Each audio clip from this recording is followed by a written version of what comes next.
Hola, muy buenas tardes. En esta clase vamos a hablar del proceso de refinación del arrabio.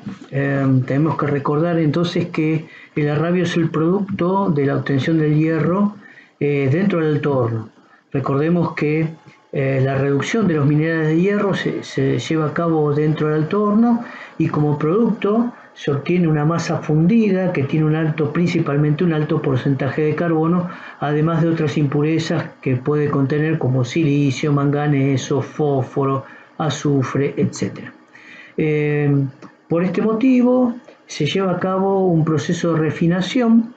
Este proceso de refinación se lleva en las llamadas acerías y se trata básicamente en eliminar las impurezas y bajar el porcentaje de carbono. Habíamos comentado también que un alto porcentaje de carbono se traduce dentro del acero en un acero extremadamente duro y quebradizo. Entonces, la industria va regulando la cantidad de carbono que va a tener el acero para darle de alguna manera distintas propiedades, además del agregado de distintos metales para la obtención de aceros especiales. Como les decía entonces, una vez obtenido el arrabio fundido, se carga en unas vagonetas torpedos que están internamente recubiertas por material refractario y se la lleva a las acerías. Esa masa fundida se vuelca en los distintos dispositivos para llevar a cabo el refinamiento y vamos a ir a ver a continuación estos distintos procesos que se llevan a cabo en la industria para obtener el acero. Bien, recordemos que decíamos que dentro de la industria metalúrgica, cuando hablamos específicamente de la obtención de hierro, nos estamos refiriendo a la industria siderúrgica. La conversión del arrabio, decía, nos permite obtener un acero refinado. Recordemos también que el acero es una aleación, básicamente una aleación hierro-carbono que puede contener con un porcentaje cercano al 0% de carbono hasta un 1,7% de carbono. Cuanto menor sea el porcentaje de carbono, mayor será la maleabilidad de ese acero.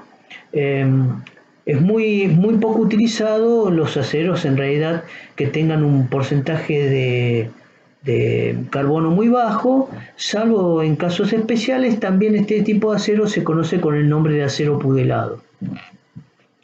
El arrabio que se obtiene del alto horno, recordemos el esquema del alto horno que habíamos visto en la clase anterior, decía que tiene impurezas, un elevado porcentaje de carbono, además de silicio, fósforo, azufre y manganeso. Estos serían las principales impurezas que va a contener ese arrabio.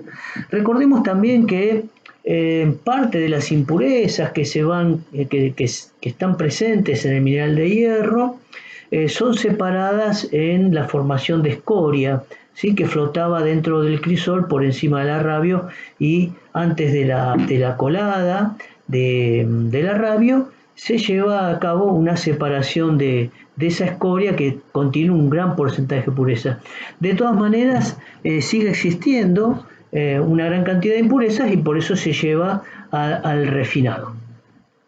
Bien, acá en este esquema tenemos a la derecha una serie de esquemas que nos representan distintos tipos de hornos. Vamos a generalizar este nombre de hornos que nos permiten el proceso de refinado o de conversión, también se llama, del arrabio en acero, ¿sí? Bueno, acá tenemos un convertidor llamado Bessemer, ¿sí? Acá tenemos una variedad, vamos a ver, también se llama con el nombre Bessemer o Boff. Después tenemos de arco eléctrico, de alta frecuencia, un horno de alta frecuencia, y hornos de ladrillo del tipo Siemens Martin. Vamos a ir describiendo cada uno de ellos. Ese rabio es convertido luego en aceros que se clasifican de acuerdo al porcentaje de aliantes que se agregan, de otros metales o no metales que se agregan para cambiar las propiedades, como aceros de baja aleación, cuando tienen un porcentaje de otros metales o otros elementos aliados menores al 5%, de media aleación cuando es mayor al 5%, y de alta aleación, especialmente para la fabricación de aceros inoxidables, cuando poseen un porcentaje mayor al 10% de metales como níquel o cromo para la obtención de acero inoxidable.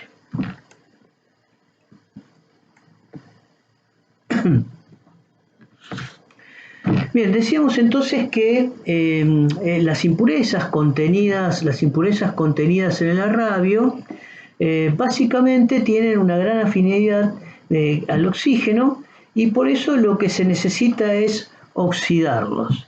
Y para eso vamos a ver que el agente oxidante puede ser aire o puede ser oxígeno.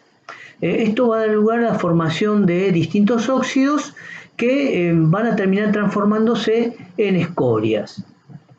Lo que vemos aquí abajo es un gráfico de concentración de algunas impurezas en función del tiempo que deben estar dentro de los llamados convertidores, ¿no?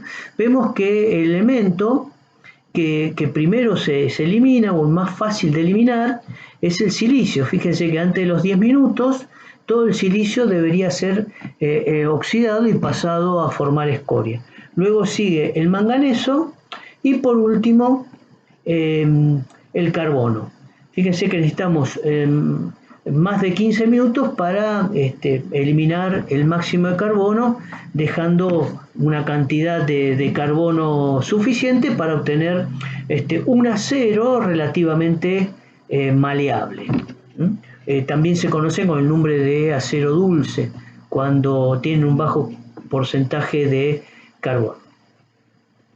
Bien, cuando las impurezas que están contenidas en el arrabio están constituidas simplemente por silicio, manganeso y carbono, se lleva a cabo una conversión del arrabio en los llamados convertidores Bessemer, donde estos convertidores básicamente tienen ladrillos que los recubren internamente, que son ácidos.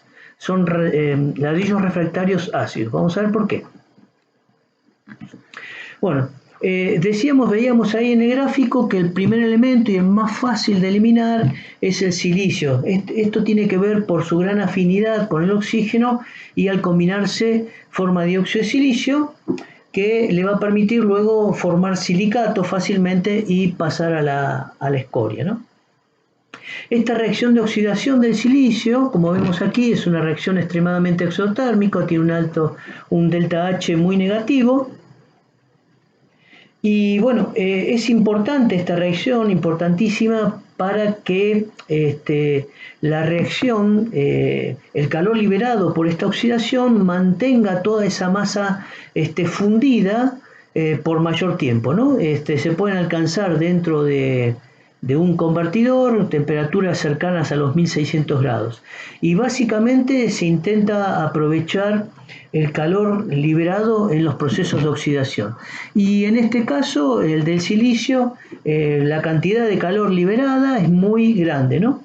Inclusive cuando digamos el arrabio tiene un bajo contenido de silicio y se observa por los análisis previos que la cantidad de silicio y su oxidación posterior no va a proveer de la energía suficiente para mantener la masa fundida, se suele agregar justamente ferrosilicios, se suele agregar a esa masa fundida es decir, como que lo estuviéramos impurificando el propósito, entre comillas, para lograr en la oxidación del silicio este calor requerido para mantener a toda esa masa fundida. Decíamos que otro de los elementos que que debemos eliminar es el manganeso, y el manganeso también se oxida relativamente fácilmente formando óxido manganoso.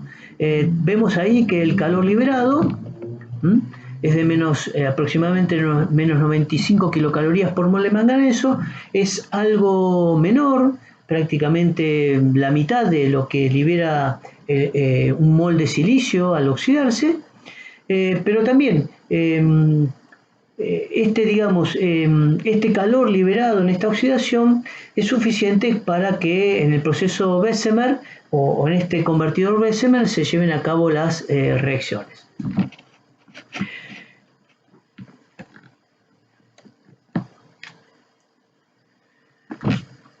Decíamos que cuando hablamos de los convertidores Bessemer y básicamente para eliminar silicio y manganeso, se utilizan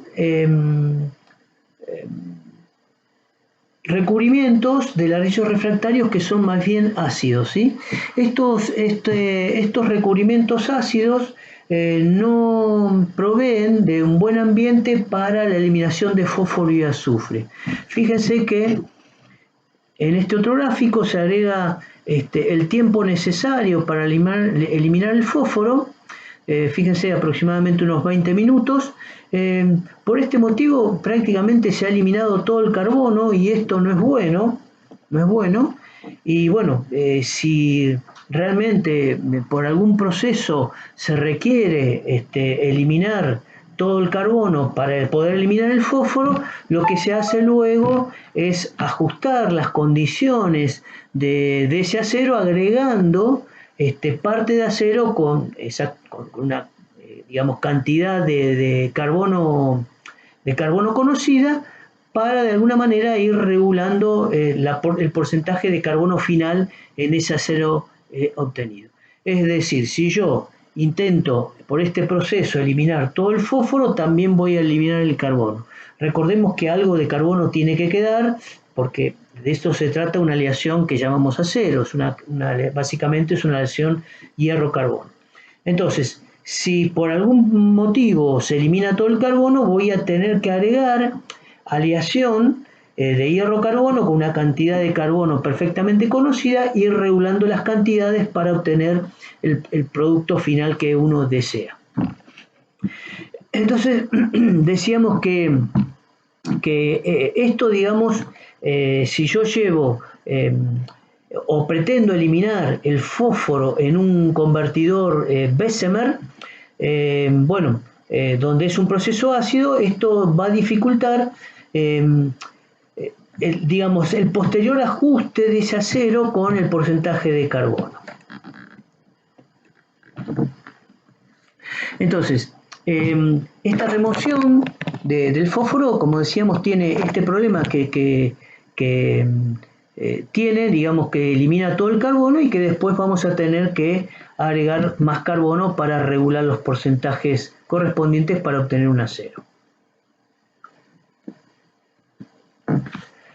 Bueno, entonces, conclusión de todo esto es que para la remoción de fósforo, por extracción de fósforo, se requieren condiciones distintas para eliminar, como vimos, al silicio y el manganeso, que fácilmente se puede eliminar por oxidación en presencia del agregado de oxígeno, ¿sí?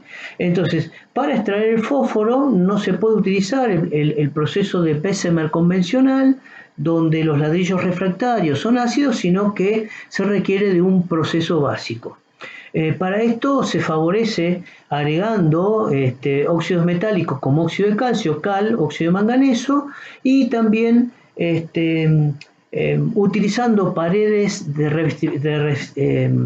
revestimientos refractarios conformados por óxido de calcio o carbonato de calcio, silicato de calcio, etcétera, etcétera.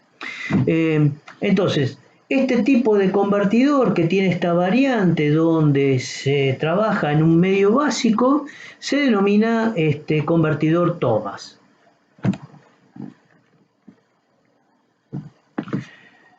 Bien, cuando hablamos de la eliminación del fósforo, Este fósforo es oxidado con oxígeno en presencia de óxido de calcio para formar fosfato de calcio. Recordemos que este fosfato de calcio ya aparecía dentro del alto horno formando escoria. Todos estos óxidos que estuvimos viendo en su formación, eliminación, se eliminan, digamos, del arrabio, pasan a una fase fundida, pero formando escoria que va a flotar también dentro del convertidor. Ya vamos a describir cómo es un convertidor. Flotan dentro del convertidor y antes de la colada definitiva, es decir, de la separación del acero fundido, se separa la escoria. También podemos pensar que en vez de fósforo yo tengo óxido de fósforo, que también se convierte en un fosfato de calcio para su posterior eliminación. El otro de los elementos que están impurificando al arrabio es el azufre. Y bueno, al igual que el fósforo, es necesario trabajar en un medio básico para formar entonces una escoria básica y además un ambiente reductor. Para eso lo que se suele agregar, además de óxido de calcio que le da el medio básico, carbono con poder reductor para reducir y transformar al azufre, en vez de sulfuro ferroso, en sulfuro de calcio, eliminándose la reacción exotérmica, eliminándose ese carbono introducido como monóxido de carbono. Y básicamente entonces decíamos lo que necesitamos es una escoria básica, un baño reducido, esto se logra agregando carbono y altas temperaturas. No todos los procesos poseen estas características y esto tiene que ver con que necesitamos introducir o utilizar un convertidor del tipo Thomas para llevar a cabo este proceso.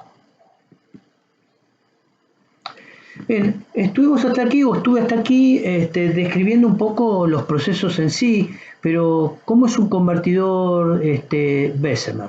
Un convertidor Bessemer o la forma de este horno es forma de pera, ¿sí? Que se suele cargar por la parte superior. Esto tiene una cinta que le permite girar y bajar la boca del convertidor, donde se va a provocar a través de unas cucharas coladoras que traen el arrabio fundido y se carga el convertidor. Una vez cargado el convertidor, se pone en posición vertical y comienza el insuflado de aire por la parte inferior. En la parte inferior hay unos canales que nunca se tapan, porque cuando esto, digamos, se inclina, los canales quedan libres, solamente una octava parte de este convertidor se llena con el arrabio fundido, de manera tal que nunca quedan tapados esos orificios donde se va a insuflar aire,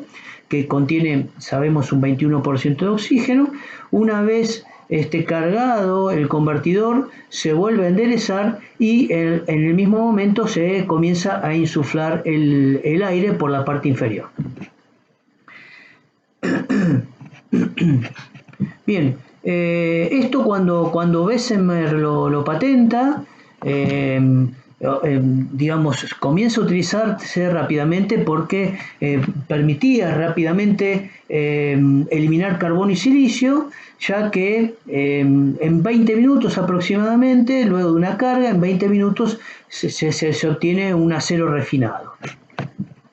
Y como habíamos visto en las reacciones anteriores, todas las reacciones de formación de óxidos son exotérmicas y me permite entonces mantener a todo el arrabio fundido.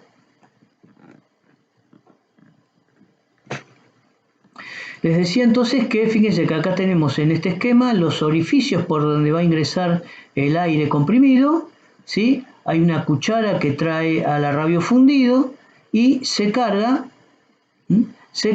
al convertidor. Luego se endereza el convertidor y comienza el soplado del aire. Una vez terminada el proceso de eliminación de impurezas o de conversión, es decir, cuando hablamos de conversión, ¿a qué nos referimos? A la conversión de arrabio en acero. ¿sí? Se vuelca primero la escoria, ¿sí? En una cuchara y luego el vaciado de acero. Ese acero se lleva luego a unas lingoteras donde se obtiene un producto de varias toneladas de forma cúbica y se denominan tochos. Bien, acá tenemos resumidas las reacciones que habíamos visto antes y decíamos que la formación de óxido de silicio es la que aporta mayor cantidad de calor.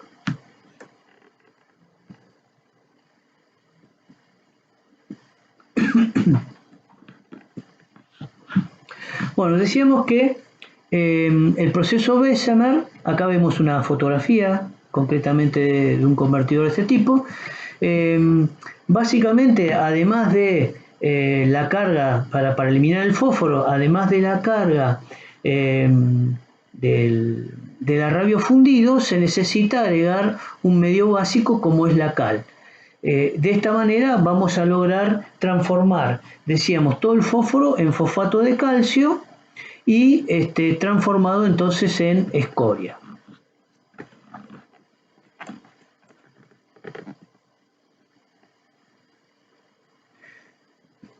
Bien, otro de los procesos que se llevan a cabo, además de los convertidores del tipo Bessemer, es el llamado Siemens-Martin.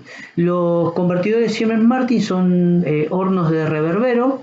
Un horno de reverbero básicamente es una cuba de ladrillos refractarios donde se incluye, además de incluirse arrabio fundido, puede agregarse chatarra y se hace correr directamente, se quema directamente gas natural o fuel oil y las llamas van pasando por la parte superior de esa masa fundida y sirven además como una atmósfera reductora, oxidante reductora, que permite eliminar a todas las impurezas. ¿Cuáles son las ventajas que tiene este proceso Siemens-Martin sobre el proceso Bessemer o el Bessemer básico o Thomas? En el Siemens-Martin permite, como decía, procesar arrabio de diversas composiciones y además agregar una chatarra fría, que sería todo lo que vemos nosotros que se va recolectando y se lleva como chatarra a las llamadas acerías. Como desventajas, el proceso lleva mucho más tiempo de carga y descarga que el que se lleva a cabo dentro del proceso, como un proceso de refinamiento como el de Bessemer. ¿Sí? Fíjense, 5 horas para cargar a un horno del tipo Siemens-Martin, 4 horas de fusión contra 20 minutos, 20-25 minutos que lleva a cabo el proceso de refinamiento en un convertidor Bessemer, y 3 horas para el refino finalizado y descarga. Fíjense que la cantidad de horas es muy elevada, ¿sí? Pero bueno, acá lo más importante es esta ventaja que permite la carga de chatarra. Bueno, acá tenemos un esquema entonces de los llamados Siemens-Martin, que fue prácticamente hasta 1960 el proceso de refinamiento más utilizado. Lo que vemos acá, esto es una base de ladrillos refractarios, todo el horno está recubierto de horno refractario, gas, oxígeno, se produce la combustión continuamente por encima de la masa fundida, se va calentando continuamente a través de una llama, ¿sí? Los gases, el calor de los gases que salen de ahí se recuperan, ¿sí? En unas cámaras regeneradoras de gas que permiten calentar o precalentar el aire que se va a introducir en la parte interior del horno de Siemens-Martin. Bien, acá lo que vemos es un esquema de cómo a través del tiempo la cantidad de millones de toneladas de rabio que se refinaban en los distintos hornos. Fíjense que básicamente la cantidad de toneladas que a través del tiempo se procesaban bajo el proceso de Bessemer se mantuvo, mientras que fue creciendo en forma considerable el uso de Siemens Martin, hasta que en algún momento fue decayendo, ya que en 1960 aparece el proceso BOF, que ahora vamos a detallar.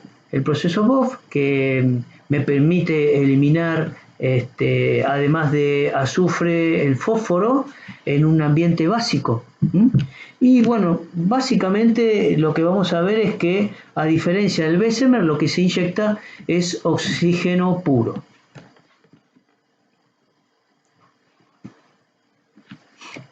Bien, acá tenemos dos esquemas donde se grafican y se diferencian exactamente en qué se diferencian el proceso o el convertidor Bessemer del BOF.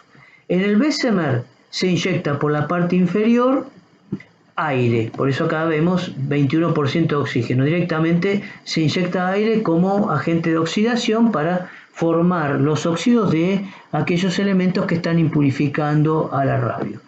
En el caso del proceso BOF, fíjense que la cuba es básicamente la misma, pero se diferencia con que se agrega por la parte superior una lanza que está refrigerada continuamente, refrigerada con agua, porque es necesario esto para evitar la fusión de esa lanza de acero que se inyecta, donde se insufla directamente oxígeno puro. Procesos posteriores también permitió el agregado de caliza directamente inyectada hacia el arrabio fundido.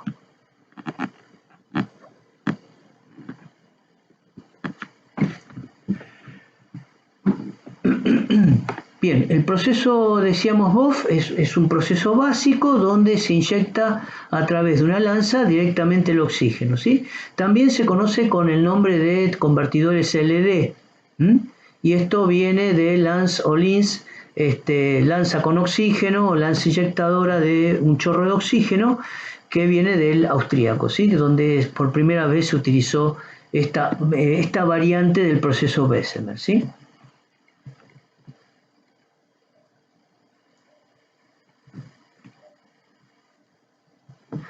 Bueno, habíamos dicho que cuando el oxígeno se pone en contacto con el arrabio, ya sea proveniente del aire o en este caso con el oxígeno directamente puro, la cantidad de energía liberada es tan grande que permite otras reacciones de oxidación y además mantener toda esa masa constante, elevada, esa masa de arrabio fundida, y también me va a permitir entonces, como la cantidad de calor es muy grande porque se está inyectando directamente oxígeno puro, me va a permitir, en el caso de utilizar estos convertidores BOF, el agregado de chatarra fría, ¿sí? En el caso de que el porcentaje de impurezas de silicio, sobre todo, que permite generar en su proceso de oxidación una liberación de calor muy elevada, en caso de ausencia de estas impurezas se suele agregar silicio y azufre para justamente que su oxidación permita liberar una gran cantidad de calor y, vuelvo a repetir, mantener a toda esa masa fundida.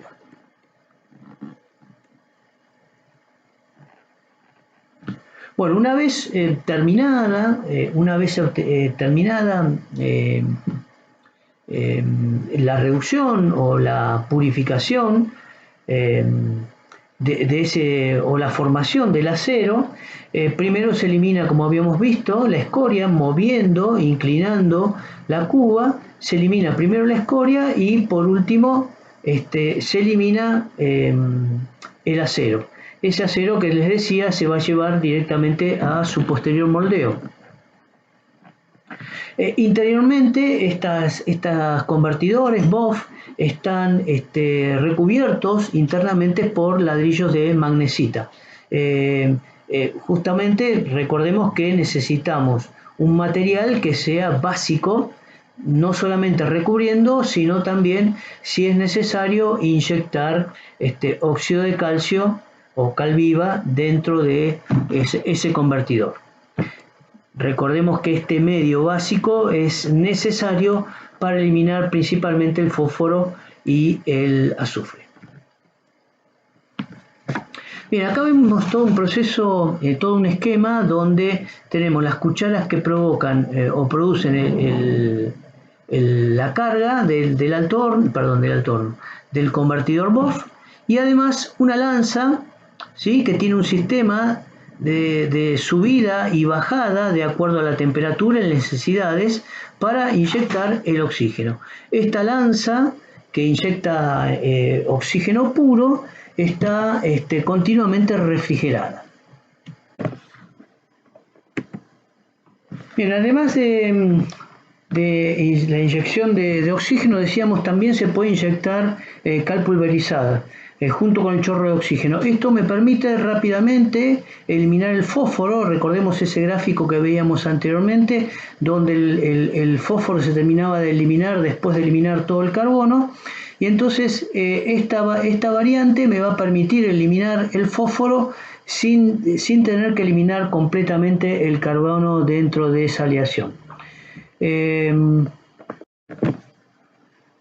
Cuando se necesita preparar aleaciones especiales, es decir, el agregar metales que son fácilmente oxidables en presencia de oxígeno, y entonces al prepararlos y al intentar prepararse a estas aleaciones con el agregado de estos metales dentro de un convertidor, se dificulta o se aumenta la pérdida de estos metales por oxidación. Con lo cual, para llevar a cabo la preparación de estas aleaciones especiales, se utiliza un horno eléctrico. Estos hornos eléctricos básicamente son unas cubas donde se sumergen electrodos, y el calor liberado formado por una diferencia de potencial entre los electrodos genera el calor suficiente para mantener la masa fundida. Esto me va a permitir, como les decía, por el agregado de ferroaleaciones que contienen distintos metales, preparar nuevas aleaciones o aceros especiales. La ventaja que tiene es el mejor control térmico de ese proceso que se lleva a cabo en un convertidor Bessemer, ya que la temperatura ahí es bastante variable, teniendo en cuenta el porcentaje de impurezas. Recordemos las reacciones de oxidación que vimos. Es muchas veces difícil de alguna manera controlar las temperaturas que se producen dentro de un convertidor BOF o un convertidor Bessemer. Con lo cual aquí se puede perfectamente, regulando las cargas entre los electrodos sumergidos, se puede regular perfectamente y controlar la temperatura. El ambiente reductor, por otro lado, evita la pérdida de estos metales que se están introduciendo y su posterior oxidación, es decir, disminuye el porcentaje de metales oxidados que se están agregando como metales puros dentro de ese horno. Como desventaja es que se debe utilizar en aleaciones que contengan un porcentaje mayor al 0,05% de carbono. Bueno, acá tenemos un esquema. Básicamente el horno eléctrico es un crisol, ¿sí?, en forma de plato, y tenemos 2 o 3 electrodos en la parte superior que se van a sumergir, y la diferencia de potencial entre ellos va a lograr que se mantenga toda la masa fundida.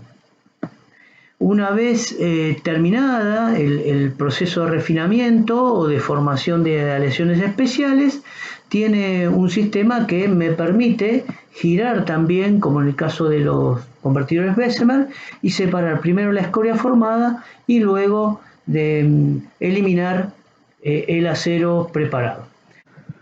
Muy bien, llegamos a la última etapa de la producción de acero, y una vez obtenida la aleación se lleva a distintos tipos de laminado.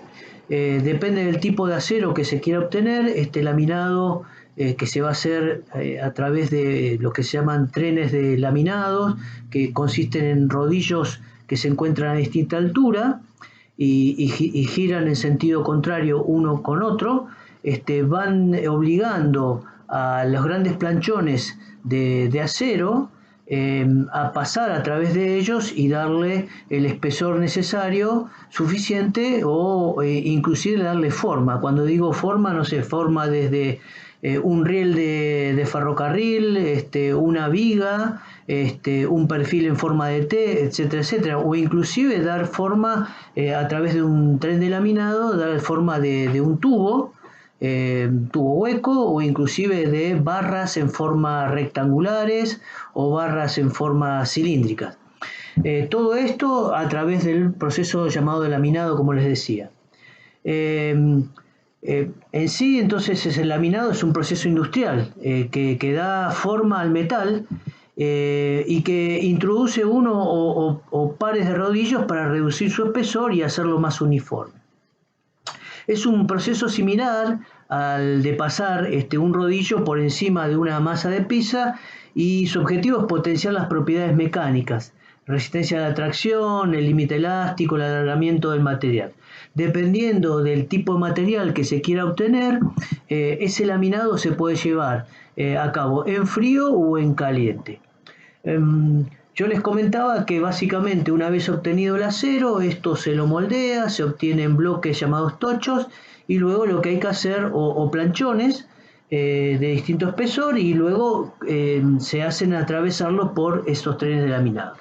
En el caso del laminado en caliente, el acero laminado en caliente es un acero que ha pasado por el proceso de conformación a temperaturas cercanas a los 900 grados. Para evitar que se recristalice. Cuando hablo de recristalización, estoy hablando de un acero que se enfría, forma cristales o una estructura cristalina que le va a conferir al acero una dureza mayor. Esto no ocurre cuando el laminado se lleva en caliente. Cuando el acero está por encima de esta temperatura de recristalización, puede dársele una forma mucho más fácilmente al acero que en frío. Y entonces, a partir de lingotes, el material de tamaños mucho más grandes, se le pueden ir disminuyendo más fácilmente de su tamaño. Este laminado en caliente es mucho más barato que fabricar laminado en frío. Decía entonces que en algunos casos directamente el acero fundido se vuelca a través de un molde que, en forma de canal, que le va dando determinada altura a esa masa pastosa, y a medida que avanza se va cortando y se obtienen distintos planchones. Algunos planchones continúan el proceso de laminado en caliente y otros directamente se separan para un laminado en frío. Durante el proceso de enfriamiento del acero laminado en caliente, se contrae. Es decir, imagínense que a una mayor temperatura el volumen que ocupa esa masa es mayor, ¿no? Entonces, cuando se enfría, se contrae. Y el problema que tiene este laminado en caliente, si bien es más económico, no se puede predecir con exactitud cuánto se contrae el material final, y no se sabe definitivamente cuál va a ser el tamaño de esa lámina. También como ventaja para rescatar del laminado en caliente es que permite una gran variedad de formas de pieza, como les decía anteriormente. En el caso del laminado en frío, se va a llevar a una temperatura relativamente baja, aunque la misma fricción que se produce entre los rodillos y el material provoca aumentos de temperaturas considerables, y por eso estos rodillos continuamente están enfriados con una lluvia de de una mezcla de principalmente agua, 95%, y un 5% de aceites especiales, que van enfriando a los planchones y a los propios rodillos para bajar la temperatura. Como ventaja del laminado en frío es que permite obtener un material que es mucho más resistente y tiene mayor dureza. Si bien disminuye la ductilidad con respecto a esto, ¿no? Es decir, mayor resistencia a la tracción, mayor dureza, menor ductilidad. Quiere decir, volviendo al laminado en caliente, que en ese caso yo voy a obtener materiales que son mucho más dúctiles, mucho más blandos. Muchas veces esto está directamente ligado al porcentaje de carbono también. Cuando uno obtiene un acero, qué tipo de tratamiento posterior de laminado en frío o en caliente se va a llevar. Bueno, esto es básicamente todo. Bueno, me estaba olvidando de algo. En el caso de la obtención de laminados muy delgados, es decir, de obtener una chapa, básicamente lo que se hace con ese laminado bien delgado es formar bobinas, es decir, se va enrollando sobre sí mismo para obtener lo que posteriormente van a ser las chapas de construcción de material de acero. Y hay otro proceso posterior también que se puede llevar, es seguir con un laminado mucho menor hasta llegar a pocas décimas de milímetros y transformar al acero en lo que se conoce como hojalata.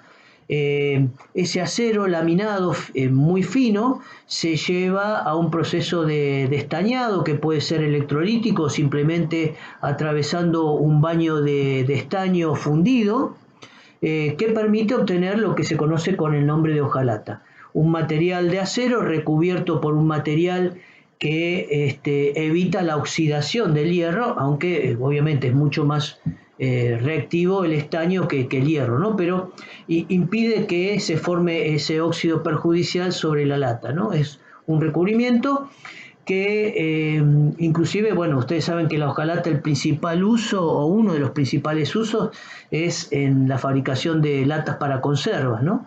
Y bueno, hay otros procesos posteriores, por ejemplo, el agregado no el agregado, sino una terminación donde por encima de la capa de estaño se pinta con un barniz especial que también impide de alguna manera transferir malos gustos desde la lata a los alimentos. Bueno, y acá estamos terminando entonces con todo lo que es la industria siderúrgica.